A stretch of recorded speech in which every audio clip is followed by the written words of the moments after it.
मोदींसोबत जाण्यासाठी ठाकरेंच्या परिवाराचं एकमत झाल्याचं पुन्हा एकदा आमदार रवी राणा यांनी म्हटलंय। उद्धव ठाकरे निकालानंतर मोदींसोबत जातील असा दावा रवी राणा यांनी पुन्हा एकदा केलाय। उद्या राऊतांनी सोबत डॉक्टर आणि बीपीच्या गोळ्या ठेवाव्या। रवी राणा यांनी उद्धव ठाकरे आणि संजय राऊत यांच्यावर ही जोरदार टीका केली आहे।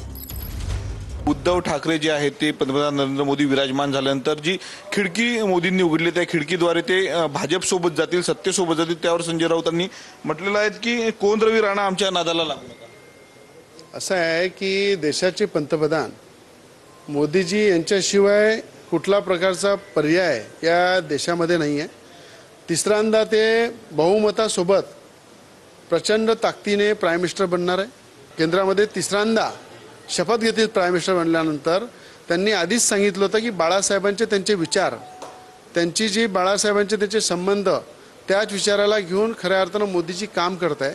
आणि बाळासाहेबसुद्धा मोदीजींची नेहमी तारीफ करत होते की त्या हिंदुत्वाच्या विचाराला पुढे नेण्याचं काम मोदीजी करेल। या उद्देशाने मोदीजींनी सांगितलं होतं की बाळासाहेबांचे माझे संबंध आहे, जे माझे त्यांची जे आपुलकी होती त्या आधारावर उद्धव ठाकरेंसाठी माझी एक खिडकी नेहमी उघडी आहे। आणि मला विश्वास आहे मोदीजी प्राईम मिनिस्टरची शपथ घेतल्यानंतर 20 दिवसाच्या अंदर त्या ठिकाणी उद्धव ठाकरे त्या खिडकीमधून प्रवेश करतील आणि ताकदीनं मोदीला सपोर्ट करतील। ही काळ्या दगडावरची पांढरी रेघ आहे।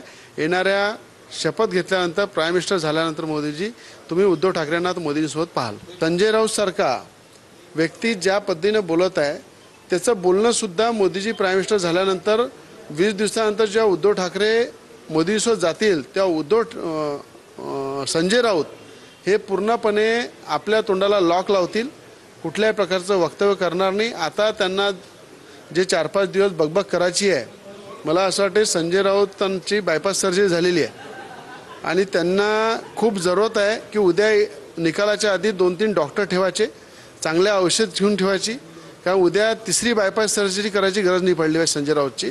म्हणून त्यांनी कमी बोललं तर चांगलं राहील, कारण उद्धव ठाकरेंच्या परिवाराचं एकमत झालेलं आहे।